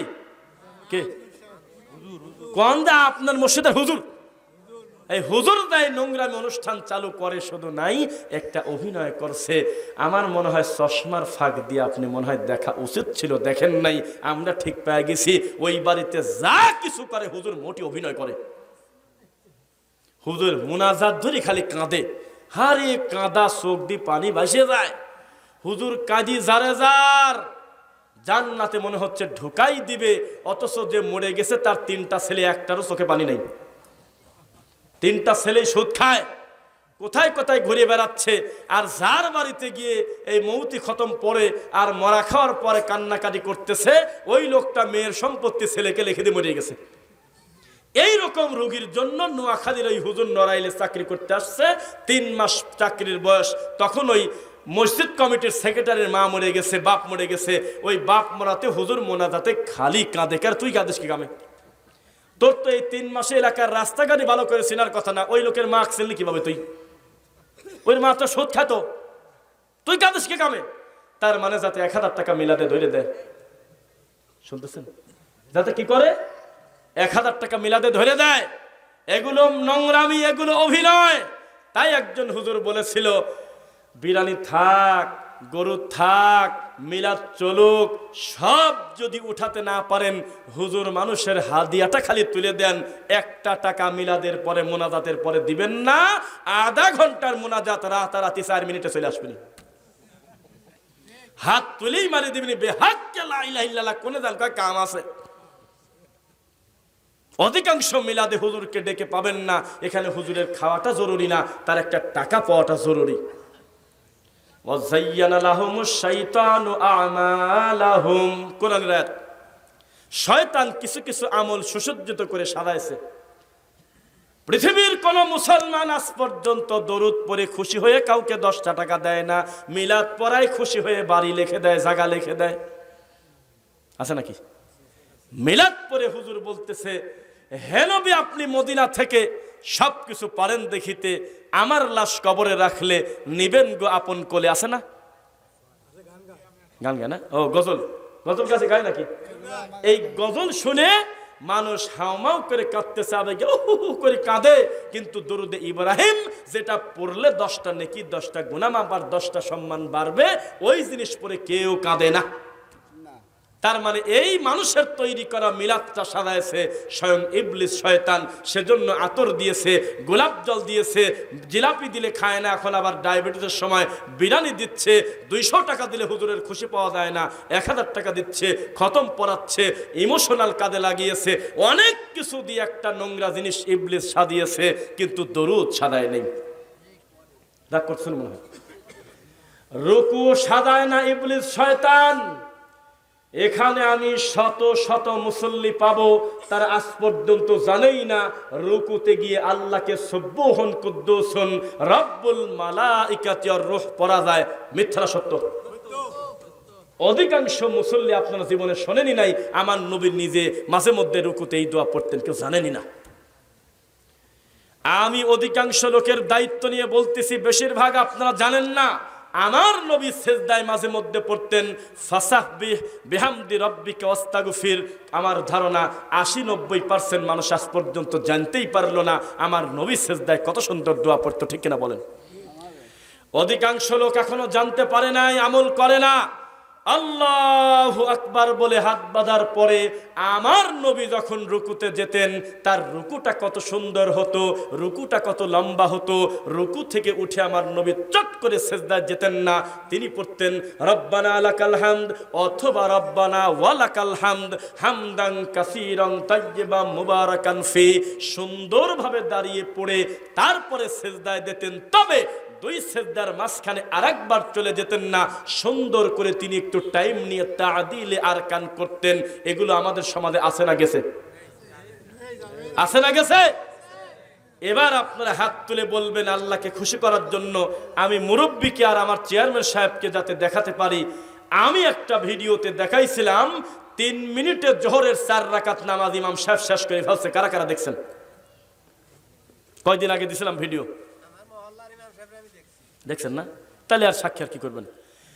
3 মিনিটে যদি 4 রাকাত সালাত শেষ করে, অথচ পৃথিবীর সবচাইতে দামি ইবাদত সালাত, আল্লাহর হকে এর থেকে বড় ইবাদত পৃথিবীতে নাই। এই নামাজ পড়তে গিয়ে সূরা ফাতিহা পড়লো কবে, রুকু করলো কবে, সেজদা করলো কবে, দোয়া পড়লো কবে? 3 মিনিটে 4 রাকাত নামাজ শেষ করলো, এটা হুজুর হয় কিভাবে? এগুলো সুন্দর করে ইবলিস সাজায় নাই। আয়েশা রাদিয়াল্লাহু আনহা বলতেছে, আমার নবী আমার স্বামী যখন রুকুতে যেতেন, আমি মনে করতাম মাথা উঠানোর কথা ভুলে গেছে মনে হয়। তিনি যখন সেজদায় দিতেন, এত লম্বা সময় থাকতেন, আমি মনে মনে ভাবতাম সেজদা দেওয়া মনে হয় ওঠার কথা মনে নাই। আমি মাঝে মধ্যে মনে করতাম এত দীর্ঘ সময় তিনি সালাত আদায় করতেন, এত দীর্ঘ রুকু তিনি করতেন। তার সুন্দরের কথা, লা তাসআল আন হুসনিহিন্না ওয়া তুলিহিন্না, আমার নবীর নামাজের ধরনের বর্ণনা আমি দিতে পারবো না, তোমরা আমাকে জিজ্ঞাসা করো না। শুনতে পারলেন? তাহলে এই হাদিসের সাথে আমাদের সমাজে 22 মিনিটে 20 রাকাত খতম তারাবির কি সম্পর্ক? উত্তর দেন। আছে? সামনে আসতেছে রমজান, রমজানের কয়েকটা বিদাতের কথা বলে বক্তব্য শেষ করব, বলেন ইনশাআল্লাহ। শুনবেন তো নাকি রমজানের? আচ্ছা, আপনারা একটু সুর তাল দিচ্ছি না, একটু কান্নাকাটি নাই, কিছু নাই, তবু আল্লাহর এই সুন্দর প্যান্ডেলটা পূর্ণ হয়ে জমিনটা পূর্ণ হয়ে গিয়েছে, আমরা সন্তুষ্ট, এবার আল্লাহ তুমি সন্তুষ্ট হও। লিল্লাহি তাকবীর, আলহামদুলিল্লাহ। সালাত পৃথিবীর সবচেয়ে দামি ইবাদত। আর সবচাইতে একটা ছেলে বলেন তো দুনিয়ার জীবনে কোন টাইমে বেশি কষ্ট পায়? যখন তার আব্বাকে সে দাফন করে দিচ্ছে, কবরে রেখে আসতেছে, আব্বা মরে গেল, ওই সময় সাময়িক সবচেয়ে বেশি খারাপ লাগে না তার? বলেন তো দেখি, একটা বাপের কাছে দুনিয়ার সবচাইতে বড় বোঝা কি হতে পারে? ছেলের লাশটার খাটিয়া কাঁধে করে নিয়ে বাপ টেনে নিয়ে যাচ্ছে, এটা কি ছোট বোঝা না বড় বোঝা? হায়রে কপাল, এত বড় বোঝা কাঁধে নিয়ে চলে গেল, অথচ এই লোকটার জীবনের শেষ সালাতে সূরা ফাতিহা জুটল না কপালে। এর থেকে নোংরামি ধর্মের নামে আর কি হতে পারে? অথচ সূরা ফাতিহা মানেই সালাত, লা সালাতা, সালাতই নাই সূরা ফাতিহা ছাড়া, লিমান লাম ইয়াকরা বিফাতিহাতিল কিতাব। এই সূরা ফাতিহা হুজুর পড়ে না, আমরা যখন পড়তে বলি হুজুর বলে এটা তো নামাজ না, এটা হলো দোয়া। এটা কি বলছে না? এই কথা বলছে? হ্যাঁ, জবাব দেয়, শোনেন। ওরা বলতেছে এটা নামাজ না, এটা দোয়া। এটা কি? এটা দোয়া। আস্তাগফিরুল্লাহ। তার মানে হুজুর বলতেছে আমি পানি খাবো না, আমি ওয়াটার খাবো। আবার এক গ্লাস পানি নিয়ে এসে বলতেছেন ওয়াটার খান, হুজুর বলতেছে সরাও, আমি জল খাবো। মনে যদি শয়তানি থাকে একই জিনিসের ৩-৪টা নাম দেওয়া যায়। অথচ হুজুর জানে না পৃথিবীর সবচাইতে সালাতের প্রসিদ্ধ অর্থই হলো দোয়া। সালাত নিজেই দোয়া, সুবহানাল্লাহ পড়েন না? আরে কানা হুজুর বলতেছে জানাজাটা নামাজ না, ওটা হলো দোয়া। এই শয়তানি কাকে বলে দেখছেন? এক, কেন কয়টা রুকু কই, সেজদা কই? হুজুর মানুষ বলতেছে, বলে ২০ বছর পরছে, বলে কি খুঁজতেছে বলেন তো, কি খুঁজছে বলেন না? রুকু। কি খুঁজতেছে? সেজদা। তা আমি বললাম যে কত বড় কপাল খারাপ তোমার, এই সালাতটা যিনি শিক্ষা দিয়েছে তিনি হলেন মুহাম্মদ রাসূলুল্লাহ সাল্লাল্লাহু আলাইহি ওয়াসাল্লাম। এই সালাতটা যিনি দিয়েছেন তিনি কে? আল্লাহ। তাহলে উনি রুকু দেয় নাই তাই রুকু নাই, সে সেজদা দেয় নাই তাই নাই, এ পাগল নাই, সে খোঁজে কি কামে? লা আজান, আজান নাই, ওয়ালা নেদা, ডাকাডাকি নাই, ওয়ালা ইকামা, একামত নাই, তারপরেও ঈদের সালাত সালাত, তারপরেও জানাজার সালাত সালাত। ঠিক কিনা বলেন? কয় রুকু নাই, রুকু নাই তো আমি কি করবো? নামাজকে আমি বানাইছি নাকি? সেজদা নাই তো আমি কি করবো? এই নামাজটার ধরনই এইরকম, বুঝতেছেন নাকি? তোমার মতো দুই ধরনের সালাত আমরা পড়ি না। তুমি তারাবির সালাতে পড়ো আলহামদুলিল্লাহ মালিক, পড়াও পাপ। আর একে লোক এশার নামাজে পড়তেছে আলহামদুলিল্লাহি রাব্বিল আলামিন আর রহমানির রহিম, বেতনের নামাজেও পড়তেছে আলহামদুলিল্লাহি রাব্বিল আলামিন আর রহমানির রহিম, আর তারাবির সময় ওর মাথার পর মরার ঠাডা পড়ে। ইবলিস যদি চোখে পেশাব করে না দেয় তো ২০ মিনিট ২৫ মিনিটে ২০ রাকাত তারাবি পড়লো কিভাবে? অথচ ওটাও তো সালাত। ওই কথা ভুলে যেতে হবে। যারা বলেছে ফরজ হলো আল্লাহর নামাজ, সুন্নাত হলো নবীর নামাজ, আছে কি সমাজ? এমন কথা আছে? কয় কি আপনার এলাকায় আছে? এই ব্যাপারে একটা জাল হাদিস বলে লোকটা মরে গেছে, তার নামের পরে ছিল বৈরাগী, মরে গেছে, কোথায় চলে গেছে জানি না, তবে যে আকীদার উপরে সে প্রতিষ্ঠিত ছিল, তারপরে লিটন দেওয়ান চিশতির আংটি বেছে মরে গেছে, এ কোথায় গেছে আল্লাহ ভালো জানে, তবে আমরা খুব ভালো আশা করি না। সেই লোকটা মরার আগে বলে গেছে একটা লোক তার পীরের মুরিদ হতে গেছে, আগেই মাথা নাড়াচ্ছেন, আমি জানি এই ধরনের কথা সব পীরই বলে থাকে। পীর সাহেব বলেছে আমি যেটা বলবো তোমরা কি সেটা মেনে নেবে? তো বলে আব্বা হুজুর সে কারণেই তো আপনাকে আমি আপনার কাছে বসে মাশাআল্লাহ আপনার মুরিদ হয়েছি, যা বলবেন তাই শুনবো, আমি তো বুঝে শুনে এসেছি। শুনতেছেন কথা বোঝা যাচ্ছে? আলহামদুলিল্লাহ পড়েন। আমাদের সম্মানিত অতিথি উপস্থিত হয়েছেন, আল্লাহ যেন তাকে দিনের জন্য কবুল করেন, বলেন আল্লাহুম্মা আমিন। তো যে কথা বলতেছিলাম, তো পীর বলতেছে আমার মুরিদ হতে হলে আমি তোমাকে যে আমল দেব তোমার বিনা বাক্যে মেনে নিতে হবে। আসলে তো বাক্য কেউ করেও না, করে কি? তো বলছে যে কাজ করো, আজকে ফজরের নামাজ পড়া, ঈশার নামাজ পড়া বাদ দিয়ে দাও। কি করো? ঈশার নামাজ পড়া বাদ দিয়ে দাও। তো তখন উনি আর কোনো প্রশ্ন করতে পারবে না, আগেই কথা দেছে। আর পীর মুরিদি মানেই হলো আক্কেলের দাঁত হাতুড়ি দিয়ে বাড়ি ভেঙে দিবি।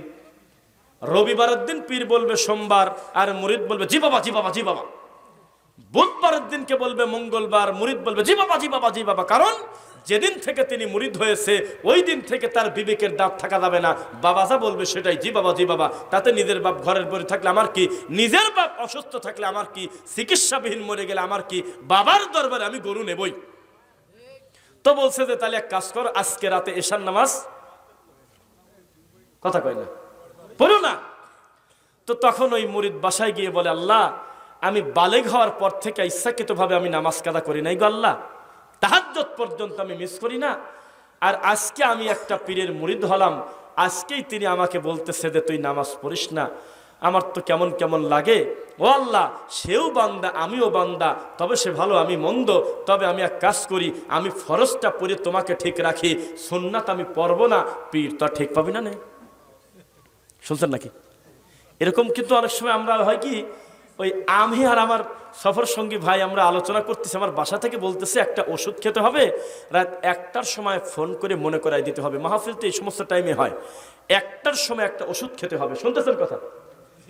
তো তখন আমি ওটা মনে টনে করাই দেই, আর ওই একদিন মনে নাই 1:52 বেজে গেছে। তাই বললাম যে আরে এখন ফোন দেবো কি দেবো না, ভুলে গেলাম। তখন আমার এই ভাই বলতেছে যে 11টা-12টার সময় খাবি, বলতে পারেন না, 2-1 ঘন্টা আগে খায়া শুয়ে পড়লেই তো হয়। তা আমি আবার ওই বুদ্ধিটা আমি ফোন দিয়ে বললাম যে তুমি যদি ঈশান নামাজ পড়ি ওই 1টার ওষুধটা খায়া শুয়ে থাকো, ডাক্তার কি ঠিক পাবেনি নাকি? কথা কি বুঝছেন? এই বললাম আর কি যে ডাক্তার কি ঠিক পায়? তো ওই মুরিদ বলতেছে পীর তো আর ঠিক পাবে না, আমি ঈশান নামাজটা ফরজ পড়ব, বাধ্যগত সালাতটা পড়ব, কিন্তু সুন্নাত পড়ব না। এশার ফরজ পরে লোকটা শুয়ে পড়ছে। আগেই বলি, আমি কি বানায় বললাম না এ ধরনের কথা আপনাদের কান পর্যন্ত পৌঁছেছে এর আগে? এত লোকের হাত নামান হাত নামান হাত নামান। তখন লোকটা ঘুমিয়ে গেছে। শেষ রাতে আমার নবী মুহাম্মদ সাল্লাল্লাহু আলাইহি ওয়াসাল্লাম তাকে স্বপ্নে চলে আসছে, এসে বলতেছে, আব্দুর রহমান রে, একদিন পীরের কাছে যাই তুই আমার সুন্নাত ভুলে গেলি রে। তুই আল্লাহকে বুঝিয়ে দিলি ফরজ, বুঝলাম, আমার সুন্নাতের কি হবে? তাড়াতাড়ি করে লজ্জায় জিব্বায় কামড় দিয়ে কষ্ট পেয়ে কাঁদতে কাঁদতে পীরের কাছে গিয়ে তার হাতে পায়ে জড়া ধরে উল্টা উল্টি করে পড়ে, বাবা আব্বা এমন ভাবে ডাকে দেওয়ার মার দ্বিতীয় পক্ষ। অথচ নিজের বাপকে আন্তরিকতা নিয়ে কত বছর ডাকে না, তার প্রতিবেশী খুব ভালো জানে। বলতেছে, কি হয়েছে তোমার, প্যাস কি লাগছে নাকি? জি বাবা, আমি তো মনে করছি আপনি ঠিক পাবেন না। শেষ রাত্রে নবী নিজে এসে আমাকে ডাকতেছে, আমার সুন্নাত কই থলি তুই? তখন ওই মুরিদকে পীর একটা থাপ্পড় দিয়ে বলছিল, আরে গরু, আমি তো এটাই একটা প্ল্যান করছিলাম, তুই যদি কষ্ট করে ফরজটাও বাদ দিতি তাহলে শেষ রাত্রি নবীর সাথে সাথে আল্লাহ পর্যন্ত এসে তোর ডাকতো। আপনি তো বললেন নাউজুবিল্লাহ, আমার পাবনার লোক তো সুবহানাল্লাহ। এখানে 2টা ভুল করছে। এক, হাদিসের রাবি হলো আলী রাদিয়াল্লাহু আনহু কে, আর হাদিসটা আছে সহিহ বুখারীতে। কোথায় আছে? হাদিসের রাবি আলী রাদিয়াল্লাহু আনহু, মনে থাকবে। হাদিসটা আমি আরবিতে পড়বো, আপনি অনুবাদ থাকলে মনে করে বলে দিয়েন। লা তাআতা লি মাখলুকিন ফি মাসিয়াতিল খালিক। আমি কিছুই বলবো না, দেখি এইটুকের অনুবাদ কেউ পারেন কিনা, একটু বলেন তো কেউ। আচ্ছা বলে দেই, লা তাআতা লি মাখলুকিন ফি মাসিয়াতিল খালিক। খালেককে বেদার করে মাখলুককে খুশি করা হারাম। নামাজ কার কথা? ফরজ নামাজ আল্লাহর, সুন্নাত আল্লাহর, নফল আল্লাহর। আল্লাহর হুকুম বাদ দিয়ে পীরের হুকুমে নামাজ কাজা করা, এটা কি ছোটখাটো পাপ না বড় কুফরি? 2, পৃথিবীতে নবীর নামাজ বলে কোনো নামাজ নাই। নবী এসে তোমাকে ডাকবে কেন? এবার আবার কোরআনের আয়াত সেট করি, আমার সাথে সাথে উচ্চারণ করবেন যদি জানা থাকে। আউযু বিল্লাহি মিনাশ শাইতানির রাজিম। ইন্না সালাতি ওয়া নুসুকি ওয়া মাহইয়ায়া ওয়া মামাতি লিল্লাহি রাব্বিল আলামিন। নাই? আছে কোরআনে? আমার সালাত, আমার কুরবানি, আমার বেঁচে থাকা, আমার মরে যাওয়া সব কিছু আল্লাহর জন্য। আরে গরুরে, সুন্নাত নবীর নামাজ বলে কোনো নামাজ নাই, সব সেজদার মালিক আল্লাহ। পৃথিবীতে নবীর নামাজ বলে কোনো নামাজ, আপনার নবীও নামাজ পড়েছে, যার জন্য তিনি কে? আল্লাহ। রাগ করতেছেন নাকি? দেখেন, আজকে হঠাৎ করে এলাকায় ঢুকছি বলে মনে করবেন না যে আমি গুরুত্ব কম দিচ্ছি। তদন্ত করে দেখেন, আজকের বক্তব্যে যত যত মাহফিলে গিয়ে আমি অত্যন্ত গুরুত্ব পেয়েছি, অ্যাটেনশন পেয়েছি, পাবলিকের গুরুত্ব বেশি পেয়েছি, তার ভিতরে একটা আলহামদুলিল্লাহ এক চুল ডিস্টার্ব আপনারা করেন নাই, পুরো বক্তব্য মনোযোগ দিয়ে শুনতেছেন। আল্লাহ তুমি আমাদের সকলের প্রতি সন্তুষ্ট হয়ে দাও আল্লাহ। সেজন্য আমিও গুরুত্ব দিয়ে কথা বলতেছি। ঘরের দিকে মেলা সময় পর তাকাইছি, মনেই ছিল না তাকানোর কথা। চলুক আরো কিছু সময় নাকি? হ্যাঁ, আচ্ছা, আলহামদুলিল্লাহ, মাশাআল্লাহ। হ্যাঁ, এক, আচ্ছা আচ্ছা, আগে আগে তাসবিটা হাতে থেকে নামান। তাসবি নয়, আঙুলে তাসবি করবেন, ঠিক আছে? ওটা নামান নামান, আঙুলে বলবেন সুবহানাল্লাহ, আলহামদুলিল্লাহ, আল্লাহু আকবার। আঙুলে যদি কেউ তাসবি গণনা করে, বিচারের মাঠে এই আঙুল তার পক্ষে সাক্ষী দেবে। জানেন হাদিসটা? নবীর সময় কিন্তু বিসি দানা ছিল, নবীর সময় কিন্তু জয়তুন ফল ছিল, এরপরেও আমার নবী কোনোদিন দানা দিয়ে পড়ে নাই। যেহেতু নিজের আঙুল সুস্থ আছে, আমরা নিজের আঙুলে পড়বো ইনশাল্লাহ। ভাইজান, আমলটা করেন, ইনশাল্লাহ করেন, তাসবিটা রেখে আপনি। আর এখন একটা কথা বলি আপনাকে, একই সঙ্গে বক্তার বক্তব্য, একই সঙ্গে কোরআন তেলাওয়াত, একই সঙ্গে স্ত্রীর সাথে কথা বলা যায় না। এটা একটা রানিং ইবাদত চলতেছে, সোনার ইবাদত। আপনি কিভাবে জিকির করতেছেন তা আমরা জানি না। আচ্ছা আচ্ছা, জি, যে কথা বলতেছিলাম, মুহাম্মদ সাল্লাল্লাহু আলাইহি ওয়াসাল্লাম আমাদের জন্য কি আদর্শ, কি আদর্শ। এবার আপনাকে একটা কথা বলি, আমাদের সমাজে কমন একটা ওয়াজ আছে, আমরা জাল হাদিস টাদিস কিছু বুঝিনি। যে কথা বলে আমার নবী বড় করা যায় তাই বড় করবো, যা হয় হোক। যেমন ওই পিছন থেকে একটা লোক যদি একবার আমার নবীকে নিয়ে কটু মন্তব্য করে, আমার এই ভাইকে ছেড়ে দিবেন তার? কারণ তার ভিতরে ধর্মীয় সেন্টিমেন্ট আছে, সে নবীকে ভালোবাসে, ব্যথা লাগবে না? যদিও ভাইয়ের মুখে দাড়ি কম, বড় দাড়িওয়ালাকে নিয়ে কেউ কটূক্তি করলে ভাই কিন্তু তার খবর করে দিবিনি, কারণ সে জানে আমি বড় হয়তো রাখি নাই, কিন্তু রাখাটা তো ভালো। এটা বেনামাজির কাছেও যদি নামাজ নিয়ে ব্যঙ্গ করেন, ও যদি মুসলমান হয়, তাহলে সে রেগে যাবে আর বলে, এই বেটা, আমি নামাজ কম পড়তে পারি, কিন্তু নামাজ নিয়ে ব্যঙ্গ করলে ছেড়ে দেব না। তো নবীকে নিয়ে যদি কেউ কটু মন্তব্য করে, আপনারা কি ছেড়ে দিবেন? তাহলে আপনারা কটু মন্তব্য বলতে বোঝেন হলে নবীকে কেউ গালি দিলে সেই লোকটা কটু মন্তব্য করে, কিন্তু নবীর নামে মিথ্যা কথা বলে যে জাল হাদিস বলে, সে হলে সবচেয়ে বড় কটু মন্তব্যকারী। এর থেকে বড় খারাপ মানুষ দুনিয়াতে নেই। কেননা নবী বলেছে, কেউ যদি ডাকাতি করে তার জন্য জাহান্নামে ঘর তৈরি হয়, ঠিক কিনা বলেন?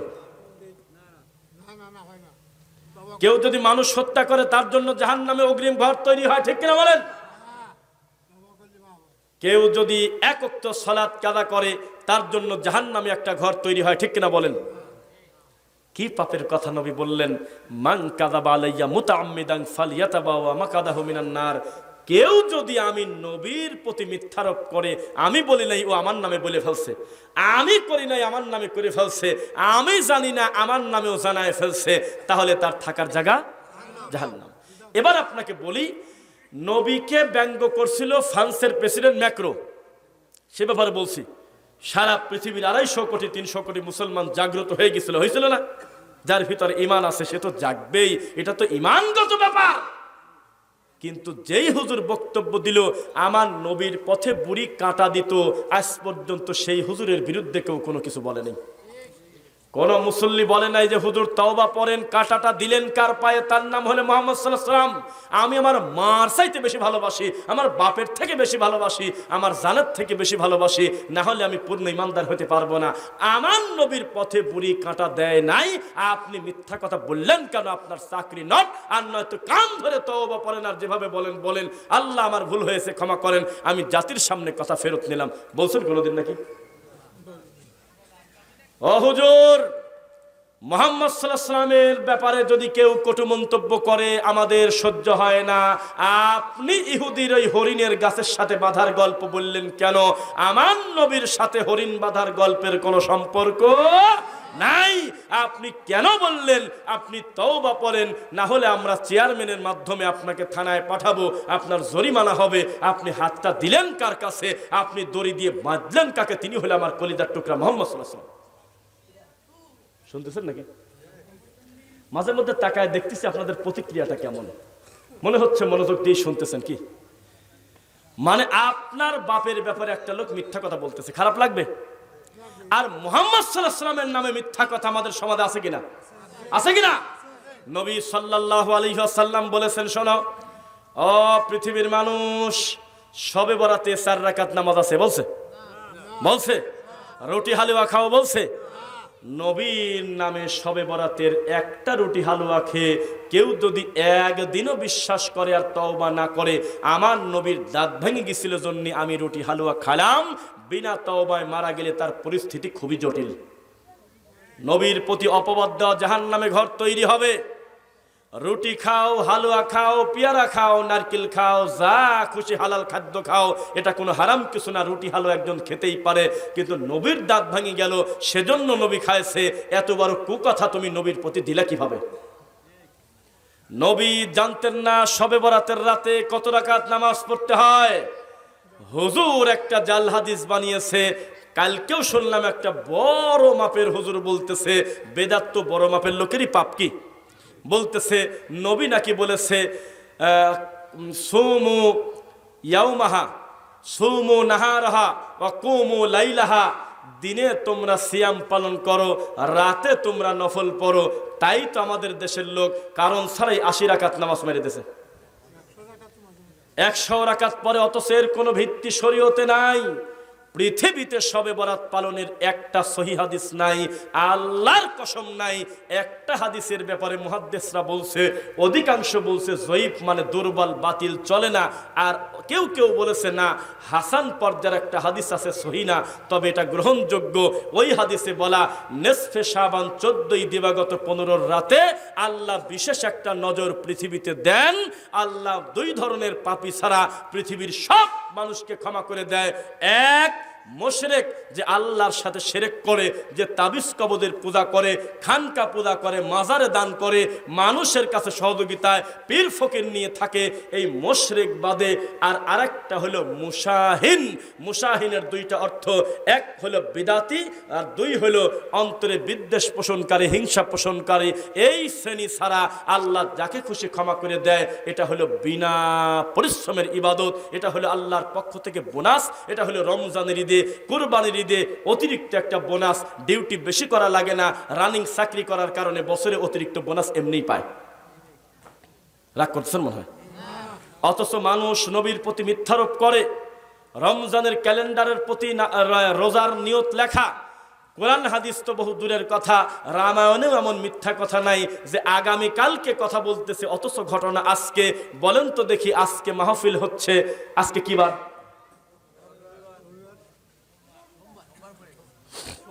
ভোটাভুটি হোক, হ্যাঁ বলেন, এখন এই মুহূর্তে কি বার? পিছনে কি চালাক বেশি নাকি ভাই? একটু বলেন কি বার? কিন্তু পোস্টারে লেখা কি বার? পাপ হচ্ছে সেটা বলি না, এটা ইবাদতের কিছু না, এটা জাগতিক হিসাব। ইংলিশ সিস্টেমে রাত 12টার পরে দিন পরিবর্তন হয়, টাইম পরিবর্তন হয়, ডে চেঞ্জ হয়। কিন্তু শরিয়া ভিত্তিক ইসলামী নিয়মে মাগরিবের আযানের সাথে সাথে দিনটা পরিবর্তন হয়ে গেছে। তাই তো পীর মুরিদের জিকিরের খানকায় বলে, বৃহস্পতিবারের দিন গত শুক্রবারের রাতে জিকির বলে না? বলে না? তাহলে আজকে কি বার? সোমবার। পোস্টারে লেখা কি বার? রবিবার। তো হুজুর বলতেছে নাওয়াইতু আন আসুমা গদা, গাধা মাধাও লেখা থাকে। আমি নিয়ত করতেছি আগামী কালকের রোজা, অথচ গতকাল থেকে দিন পরিবর্তন হয়ে গেছে, এখন সাহারি করতেছে, এটা আগামীকাল কি করে হয়? আস্তাগফিরুল্লাহ। হুজুর বলতেছে সারাদিন পারলে আর 3 মিনিট পরে কি ইফতার করতে পারলা না, রোজাটাই মারি দিল। নাউযুবিল্লাহ। নবী বলেছে যতদিন আমার উম্মত সময় মতো তাড়াহুড়া করে ইফতার করবে টাইম হওয়ার সাথে সাথে, ততদিন তারা কল্যাণের উপর থাকবে। সুবহানাল্লাহ। কে এ জবাব দেবে? মিনিটে মিনিটে নবীর প্রতি অপবাদ দিচ্ছে। রমজানের ক্যালেন্ডারে জাল হাদিস লেখা, রহমতের 10 দিন, মাগফিরাতের 10 দিন, নাজাতের 10 দিন। আমার নবী এই ভাগ বন্টন করে নাই। গোটা 30টা দিনই রহমতের মাস, মাগফিরাতের মাস, নাজাতের মাস। কে তোমাকে ভাগ করার অনুমতি দিল? আমার নবী বলেছে আমার প্রতি কোরআন নাজিল হয়েছে, তবে একটা জিনিস আমার আল্লাহ আমার কাছ থেকে গোপন রেখেছে, সেটা হলো লাইলাতুল কদর হয় কোন টাইমে। আমি নবী জানি না, তবে এটা আমাকে জানানো হয়েছে, সেটা হলো শেষ দশকে।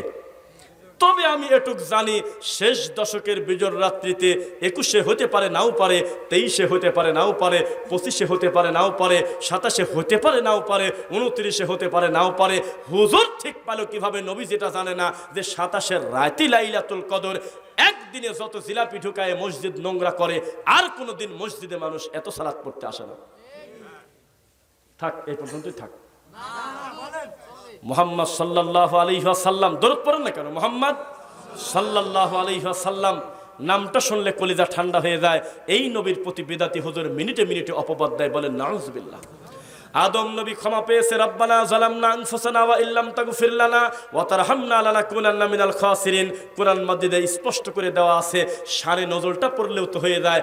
যখন তাকে জান্নাত থেকে বের করে দেওয়া হয়, তখন তিনি এই কথা বলে, এই আয়াত পড়ে আল্লাহকে শোনানোর কারণে আল্লাহ তাকে ক্ষমা করে দেয়। আর কানা মুফতি বলতেছে, একবার 60 বছর কাঁদে, আল্লাহ শোনে না। 80 বছর কাঁদে, আল্লাহ শোনে না। 90 বছর কাঁদে, আল্লাহ শোনে না। 1000 বছর কাঁদে, আল্লাহ শোনে না। চোখের নিচে কালো দাগ পড়ে গেল, পরিস্থিতি বড় জটিল, কোনোভাবেই যখন ক্ষমা করে না, তখন নাকি একদিন হঠাৎ করে মনে পড়ল, আল্লাহ আমাকে তুমি যখন জান্নাতে রেখেছিলে, আমি জান্নাতের চৌকাটে, আমি জান্নাতের দরজার উপরে লেখা দেখেছিলাম লা ইলাহা ইল্লাল্লাহ মুহাম্মাদুর রাসূলুল্লাহ। তো আমার মনে হচ্ছে তোমার নামের সাথে যেহেতু নামটা ছিল, এই নামটা মনে হয় খুব বরকতের নাম, আমি ওসিলা দিলাম, ওই নামের ওসিলায় তুমি আমাকে ক্ষমা করে দাও। তখন নাকি আল্লাহ বলল, এখন তো ক্ষমা না করে আমার উপায় নেই।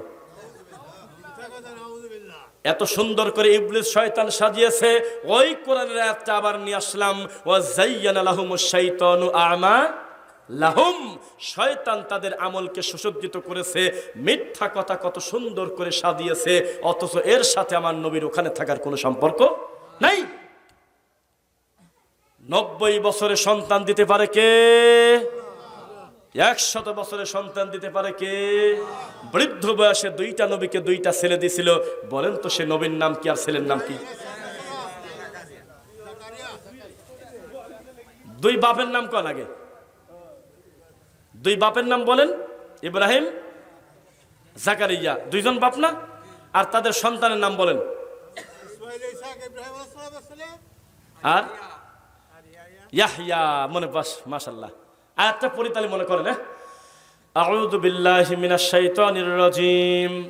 ইয়া জাকারিয়া ইন্না নুবাশশিরুকা বিগুলামিন ইসমুহু ইয়াহইয়া।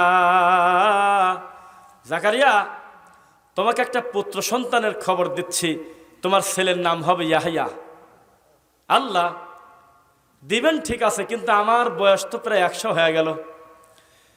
সবাই জানে আমার স্ত্রী বন্ধা, তার কোনো বাচ্চা হওয়ার কথা না। বন্ধা বোঝেন নাকি? আমার স্ত্রীর তো বাচ্চা হবে না। তখন আল্লাহ বলল, ইব্রাহিম, জাকারিয়া তুমিও তো একদিন ছিলেন, আমি তোমাকে বানাইছি। সুবহানাল্লাহ পড়ে।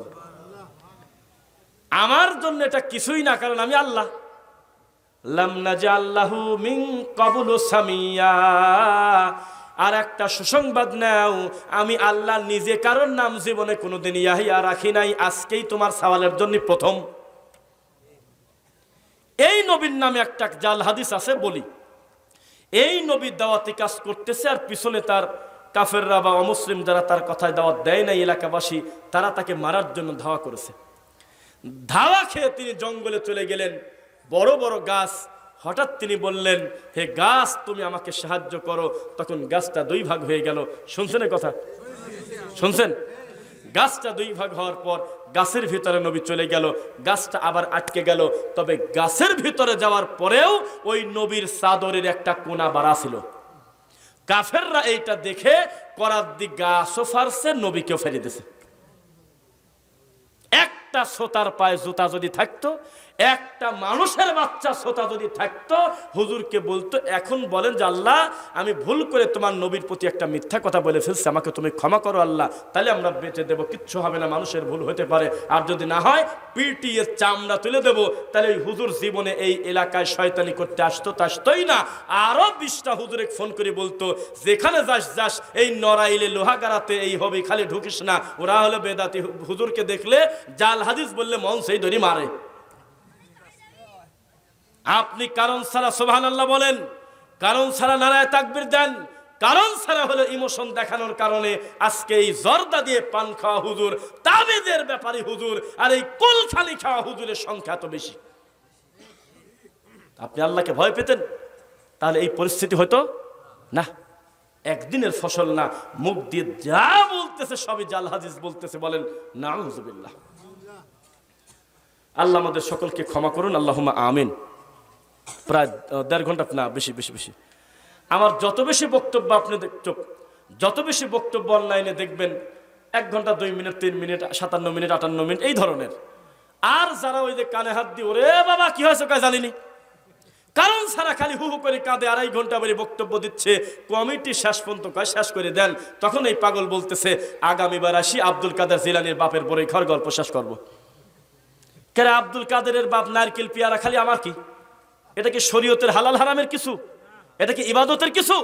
যেটা দেওয়া আছে সেটা তুমি করো না, কোরআন তুমি পড়ো না, হাদিস তুমি পড়ো না, আর মানুষের বানানো কিচ্ছা নিয়ে এসে হাজার হাজার মানুষের সামনে বসো, আর 50,000 টাকা নেয় আগে আর 30,000 টাকা নেয় পরে। মিথ্যা বললাম নাকি? এই হলো আমাদের দেশের অবস্থা।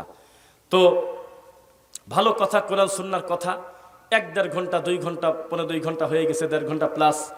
এতটুকুনি থাক, বাড়িতে যাওয়ার সময় কিছু শিক্ষা নিয়ে যান। অনেক বেশি ভালো, অনেক কথা শুনে ফেললে গোলায় ফেলবেন, মনে করার কথা থাকবে না, আমল করার কথা থাকবে না। মনে থাকবে কথা?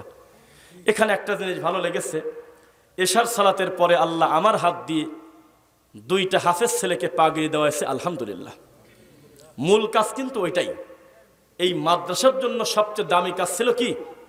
2টা ছেলে কোরআনে হাফেজ হয়েছে, বলেন আলহামদুলিল্লাহ। এই 2টা ছেলে হাফেজ হয়েছে, আমরা তাদের জন্য দোয়া করি, আল্লাহ এই 2টা ছেলেকে তুমি এদেশের সবচাইতে বড় বড় বিদ্বান হিসেবে তুমি কবুল করো, যারা মুখে কলমে মিডিয়ায় এদেশে বেদাত এবং শিরিকের বিরুদ্ধে লড়াই করবে, কোরআন এবং হাদিস দিয়ে, কোনো অস্ত্র দিয়ে না, বলেন ইনশাআল্লাহ। আল্লাহ আমরা যারা বক্তব্য শুনতে এসেছি, টাকা দিয়ে, বুদ্ধি দিয়ে, শ্রম দিয়ে, মেধা দিয়ে, সময় দিয়ে, জায়গা দিয়ে, যেভাবে দায়িত্ব পালন করেছে সকলকে তুমি কবুল করো। আজকে বক্তব্য দিতে গিয়ে মানুষের কৃতজ্ঞতা স্বীকার করতে হয়। চেয়ারম্যান সাহেবকে পাইছিলাম, উনিও আমার রানিং বক্তব্য ঠেকায় দিয়ে 2 মিনিট বক্তব্য দিয়ে মাহফিল নষ্ট করে নাই, আদবের সাথে কত সুন্দর পুরো বক্তব্য শুনলো প্রায়। আবার পরে এসে যে মেহমান আমার পাশে বসেছেন, উনিও কোনো নিঃশ্বাসের শব্দ পর্যন্ত জোরে করে নাই, বাচ্চা মানুষের মতো বিনয়ী হয়ে, একজন শ্রোতা হয়ে আমার পুরো বক্তব্য তিনি ধীরগতিতে শুনলেন। আল্লাহ আমার ভাইকে তুমি দিনের জন্য কবুল করো। আল্লাহ সুবহানাহু ওয়া তাআলা এলাকাবাসীর জন্য তুমি আজকের এই